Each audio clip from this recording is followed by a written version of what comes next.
Paz do Senhor, alunos do Instituto ADCONAF, nós estamos aqui na nossa segunda aula da História da Igreja, parte 2, a matéria que nós estamos estudando. Gostaria que vocês prestassem atenção, fizessem as suas anotações, que é muito importante. Bom, hoje nós vamos dar continuidade na página 22, onde nós vamos falar da Igreja Reformada.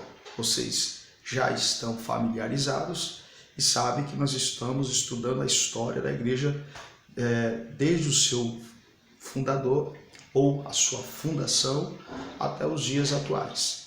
Já estudamos sobre o período da Igreja pré-existente, o período da Igreja Apostólica, o período da Igreja perseguida, o período da Igreja medieval, e agora nós estamos estudando o período da Igreja Reformada.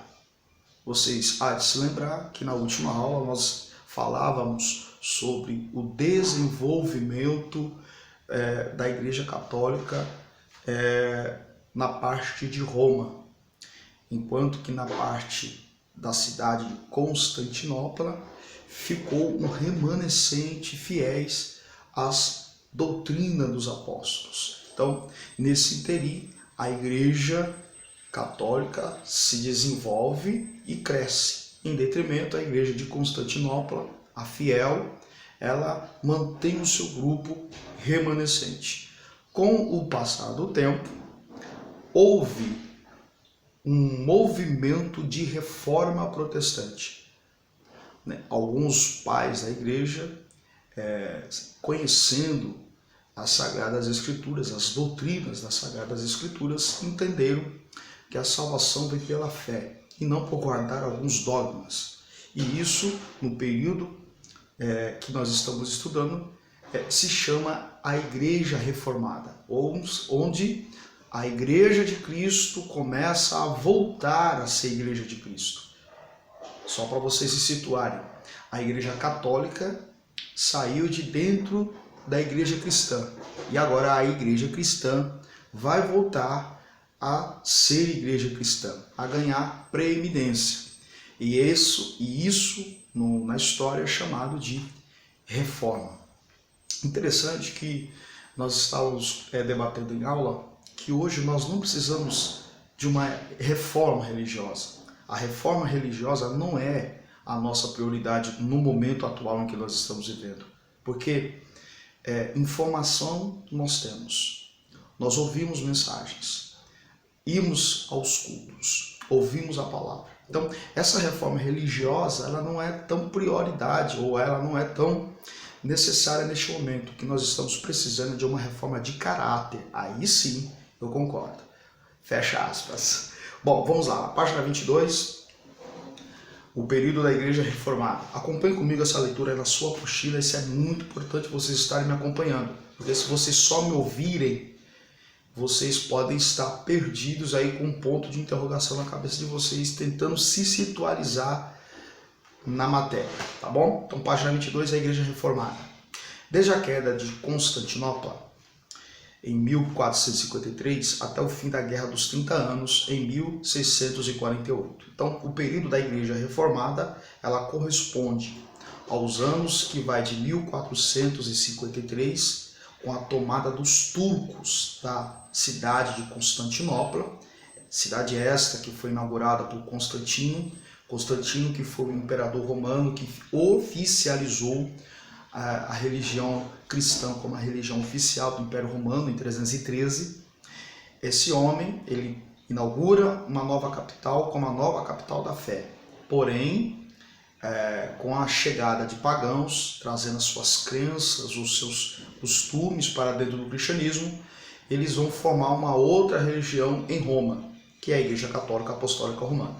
Mas em 1453, Constantinopla é tomada pelos turcos e passa a ser território turco, e não mais da Itália, não mais de Roma.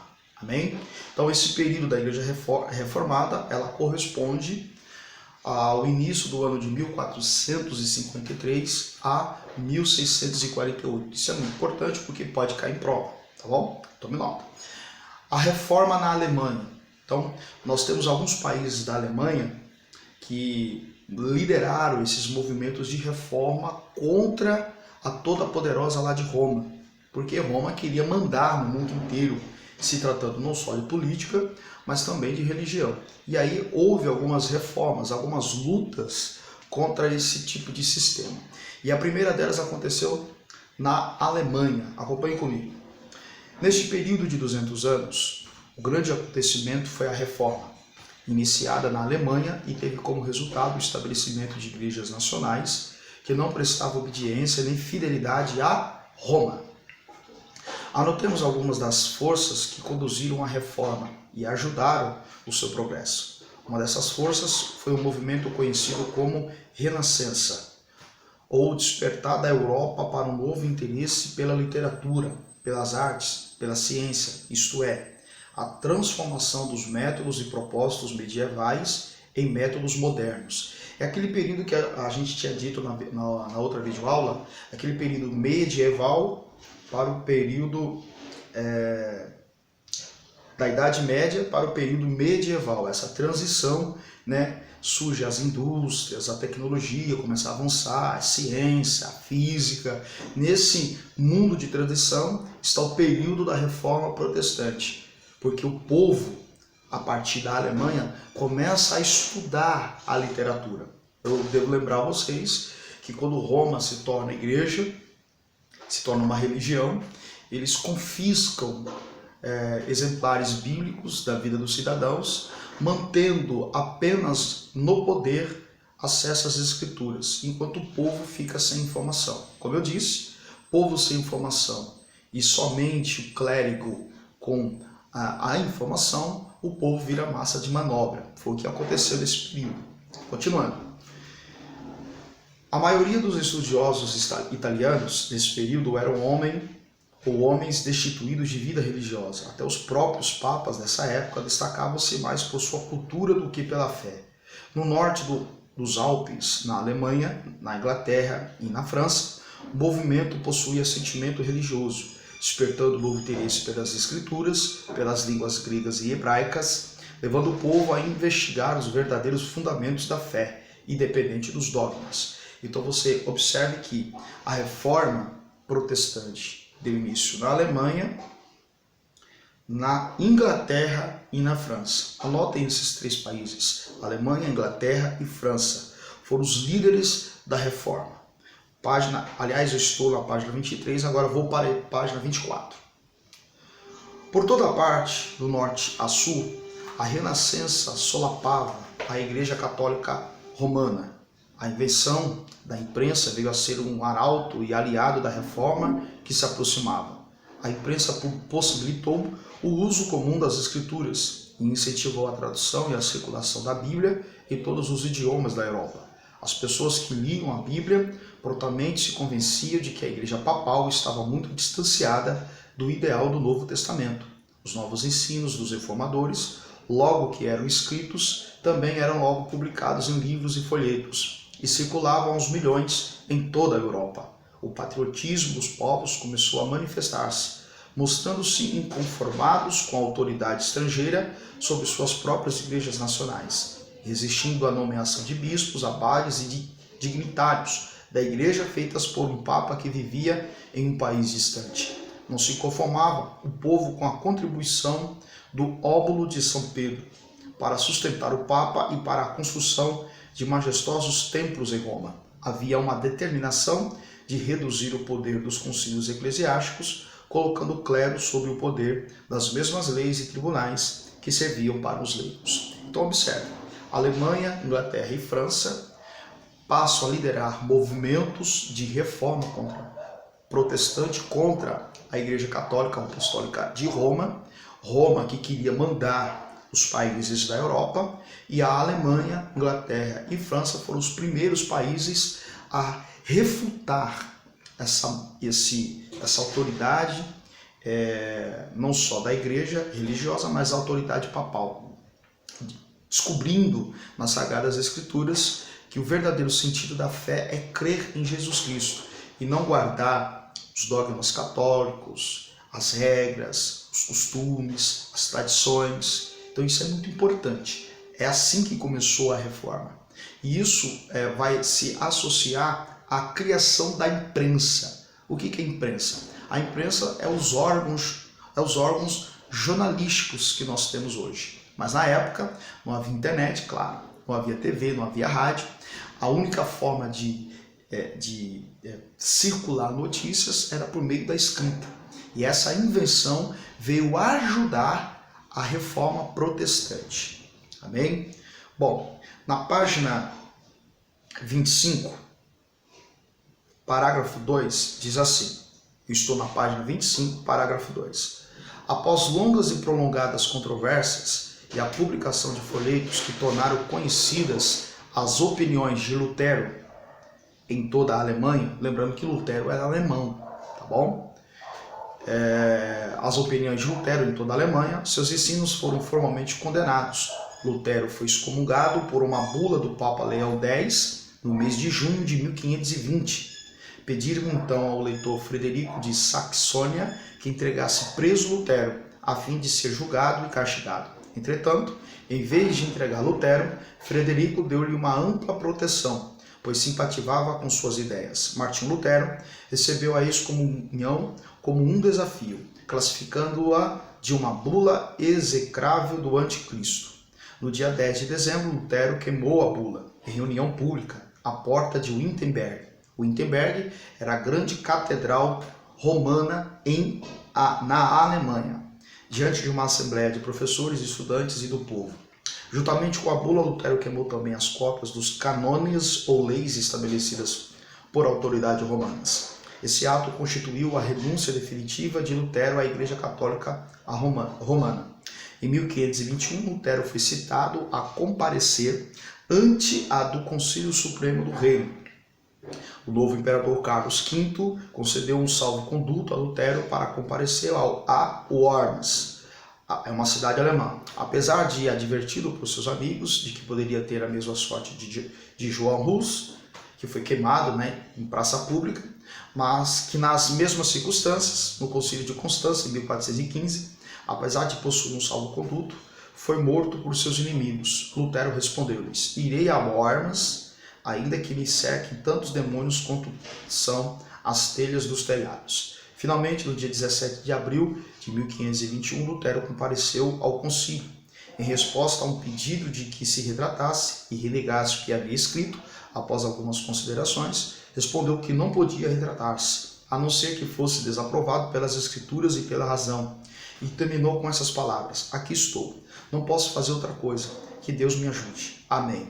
Fecha aspas. Instaram com o imperador Carlos para que prendesse Lutero, apresentando como razão que a fé não podia ser confiada a hereges. Contudo, Lutero pôde deixar Worms em paz.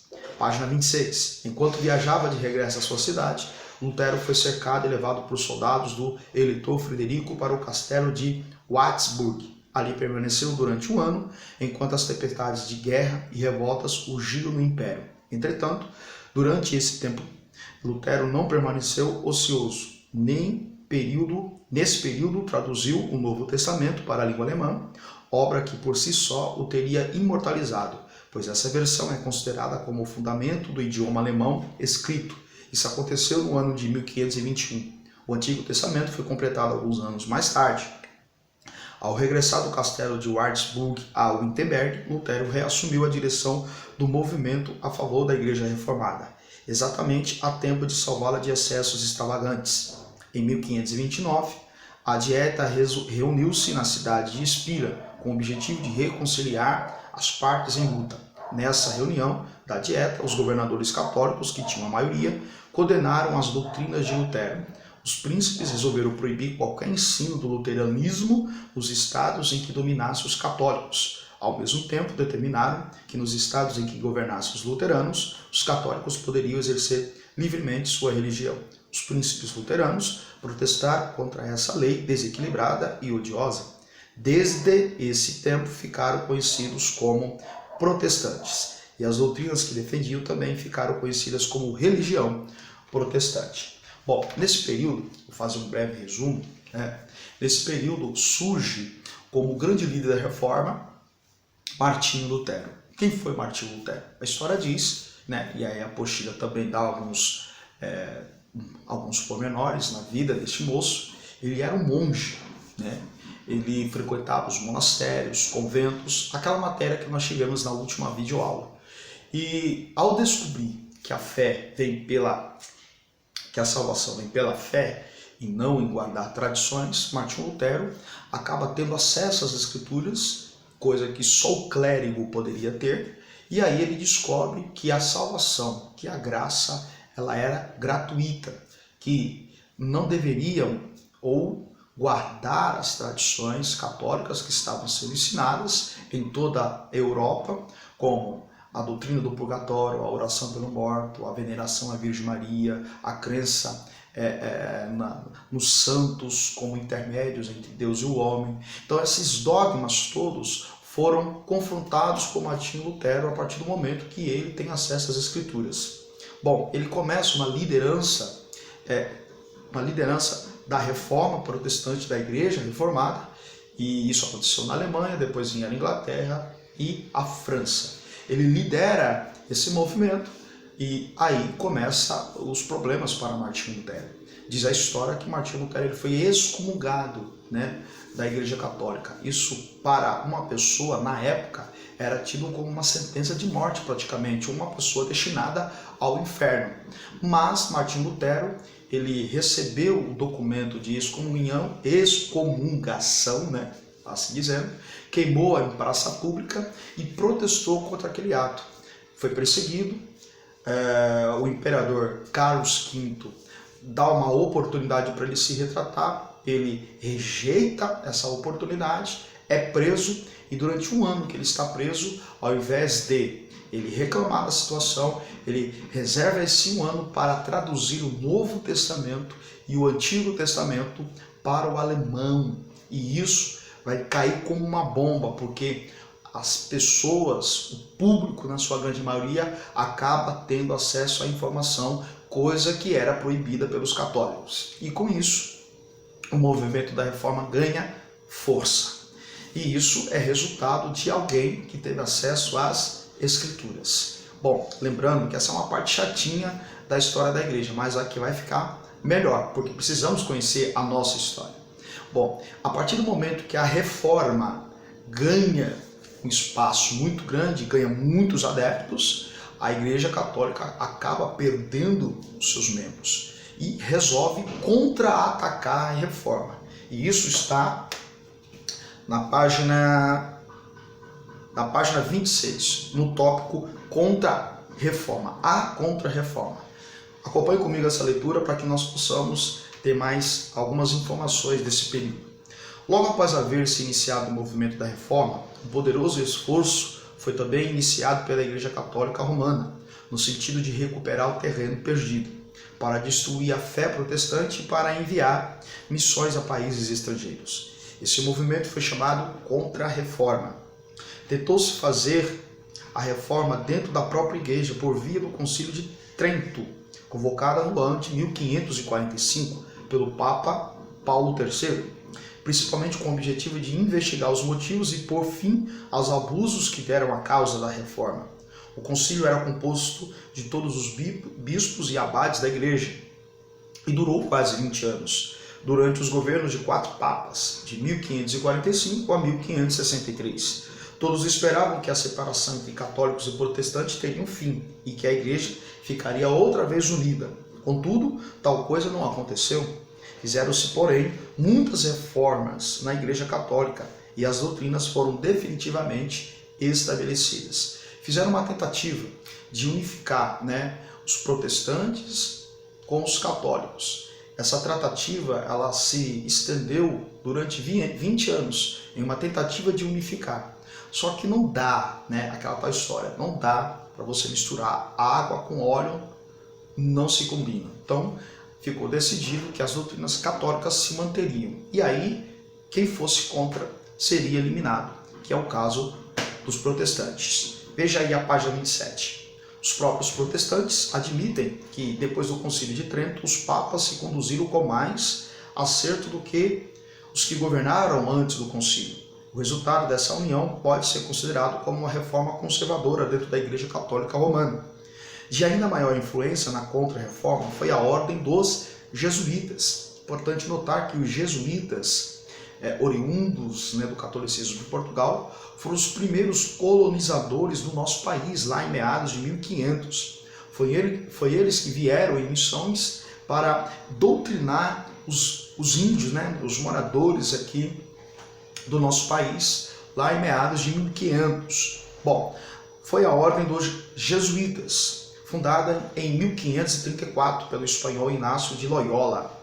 Era uma ordem monástica caracterizada pela combinação das mais severa disciplina, intensa lealdade à igreja e à ordem, profunda devoção religiosa e um marcado esforço para arrebanhar prosélitos. O termo prosélitos, aí na página 27, traz a ideia de alguém que aceitou as doutrinas e os dogmas católicos.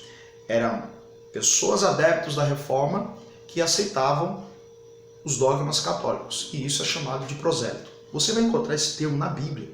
Esse termo prosélito também traz a ideia nesse sentido. Um prosélito bíblico, no Novo Testamento, Jesus vai usar esse termo prosélito, Paulo também vai usar esse termo prosélito. O termo prosélito é alguém que não era judeu, mas aceita o judaísmo e as suas tradições, chamados de prosélitos. Seu principal objetivo era combater o movimento protestante, tanto como métodos conhecidos como formas secretas, ou seja, tortura. Os jesuítas eram um grupo de pessoas formado por Inácio de Loyola.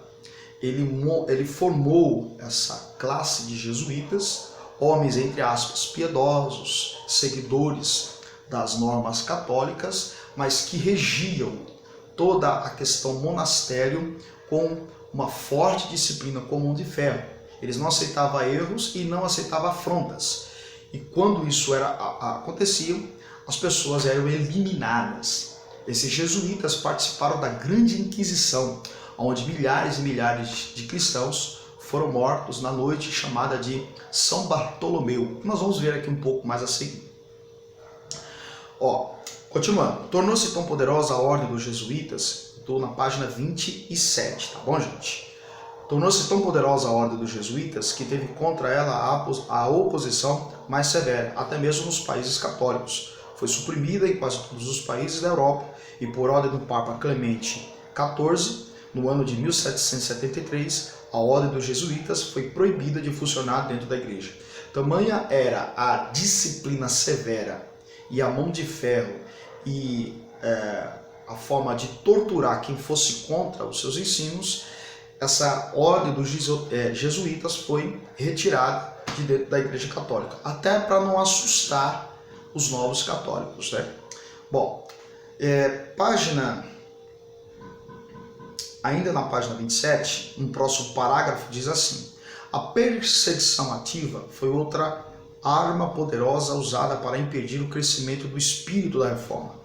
É certo que os protestantes também perseguiram e até mataram, porém geralmente isso aconteceu por sentimentos políticos e não religiosos. Entretanto, no continente europeu, todos os governos católicos preocupavam-se em estipar a fé protestante, usando para isso a espada. Na Espanha, estabeleceu-se a Inquisição, por meio da qual inumerável multidão sofreu torturas e muitas pessoas foram queimadas vivas, muitos cristãos que faziam parte da reforma. Nos Países Baixos, o governo espanhol determinou matar todos aqueles que fossem suspeitos de heresias ou professar o nome de Jesus. Na França, o espírito de perseguição alcançou o clímax na matança da noite de São Bartolomeu, no dia 24 de agosto de 1572, e que se prolongou por várias semanas. Segundo o cálculo de alguns historiadores, morreram de 20 a 70 mil cristãos. Essas perseguições nos países em que o governo não era protestante não só retardavam a marcha da reforma, mas em alguns países, principalmente na Boemia e na Espanha, a extinguiram. 28, página 28. Os esforços missionários da Igreja Católica romana devem ser reconhecidos também como uma das forças da Contra-Reforma. Esses esforços eram dirigidos, em sua maioria, pelos jesuítas e tiveram como resultado a conversão das raças nativas da América do Sul, do México e de grande parte do Canadá. Na Índia e países circunvizinhos, estabeleceram-se missões por intermédio de Francisco Xavier, um dos fundadores da Sociedade dos Jesuítas. As missões católicas nos países pagãos iniciaram séculos antes das missões protestantes e conquistaram um grande número de membros e bem assim o poder para a respectiva igreja.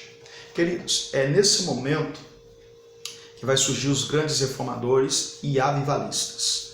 Vocês, claro, já devem ter ouvido falar de Martinho Lutero, Jonathan Edwards, João Calvino. Esses homens, entre outros, eles lideraram não só a reforma, mas um movimento, pentecostal. Esse movimento avivalista que sai da Europa, vai para os Estados Unidos e dos Estados Unidos vem para o Brasil em meados de 1910 com os dois suecos chamados Daniel Berg e Gunnar Wingren. Eles vieram com essa missão dada por Deus de evangelizar o nosso país há mais de 100 anos atrás, há mais de 110 anos atrás, e com isso eles implantaram na nossa terra o ensino das doutrinas e manifestações do Espírito Santo. Haja vista que nosso país, há mais de 100 anos atrás, não se cria, como nós cremos hoje, nos dons espirituais, na manifestação do Espírito Santo, pois nós tínhamos aqui no nosso país, antes dos suecos chegarem as igrejas batistas e algumas presbiterianas e luteranas, igrejas cristãs, mas que acreditavam que os dons espirituais ficou restrita ao Novo Testamento na Igreja Apostólica. E esses dois suecos, eles vieram para o Brasil pregando que os dons espirituais, de fato, ainda são fundamentais para a igreja. E foram expulsos da igreja, das igrejas aqui no estado do Pará, no nosso país, e aí começaram a fazer cultos nos lares, ensinando as doutrinas do Espírito Santo. E aí a história vai dizer que no dia 8 de junho de 1911, a 1h da manhã, na casa da irmã Celina de Albuquerque, em um período de oração, o Espírito Santo decidiu batizar a primeira brasileira com línguas estranhas. E a partir daí, o movimento pentecostal tomou conta do país. Em 1918, Daniel Berg e Gunnar Wingren fundaram a Assembleia de Deus no estado do Pará. Procuraram um cartório e ali registraram a igreja Assembleia de Deus em nosso país. Daí surgem todos os movimentos pentecostais até chegar aí você que fala em línguas estranhas. Amém? Bom, eu queria ver com vocês agora a igreja, o período da igreja atual, na página 28. O período da igreja atual. Nós falamos agora do período da igreja da Reforma, onde esses homens de Deus, Martinho Lutero, que liderou a Reforma, resgataram os valores da igreja que havia se perdido. Eu gostaria que vocês lessem os pormenores da apostila para ficarem atualizados sobre esse assunto. Mas quando nós vamos para o período atual, veja que nós estamos saindo do período da Reforma e chegamos agora no período atual da igreja. Eu queria, como ilustre, convidar que você abrisse aí a sua Bíblia no livro do Apocalipse, capítulo 1, lembrando que Apocalipse foi escrito por João, o apóstolo João, o último apóstolo a ficar vivo, dos 12 apóstolos. João era o mais novo, todos os demais 11 foram mortos de forma cruel, foram mártires, mas João, segundo o apóstolo João capítulo 21, o Evangelho de João capítulo 21, segundo o próprio texto, João recebeu uma promessa de Jesus de morrer de forma natural. João, quando ele escreve o Apocalipse, ele está na ilha de Patmos. E o que chama a atenção é que nós estamos vendo um senhor, aproximadamente com quase 100 anos de idade. João, ele está pastoreando a igreja de Éfeso. E da igreja de Éfeso, ele era o pastor de todas as igrejas existentes naquele momento na Ásia. Porém, com a perseguição do imperador romano, chamado Domiciano, que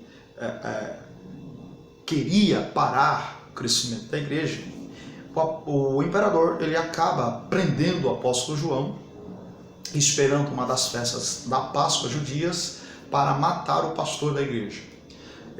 Foi celebrado esse momento com grandes convidados, todos deveriam estar na praça pública em Jerusalém. Sim, isso aqui está na história, tá? Para que pudesse ver o assassinato do último pastor ou do último apóstolo da Igreja de Cristo. Porém, o que o imperador Domiciano não sabia é que João tinha uma promessa. Segundo a história, ele manda aquecer um caldeirão de azeite, né? Um tacho de azeite, e quando esse azeite está borbulhando em praça pública, o imperador dá ordem para que jogasse o apóstolo João dentro desse caldeirão de azeite fervendo, para que tivesse uma morte lenta, à vista de todos, inclusive os cristãos que seguiam o que João ensinava. A história vai dizer que Domiciano ele não tenta parar o avanço da igreja, só que ele não consegue, porque a cada vez que ele extermina cristão, mais a igreja começa a crescer. Então ele acredita que se tirar de cena o pastor da igreja, as ovelhas iriam se dispersar. Pois bem, ele dá ordem para lançar o apóstolo João dentro desse caldeirão. Quando o corpo de João toca no caldeirão, com azeite fervendo, com azeite borbulhando, a história vai dizer que o azeite esfria de forma instantânea. E isso vai gerar uma revolta no imperador Domiciano, porque ele não consegue o seu propósito de matar o apóstolo João.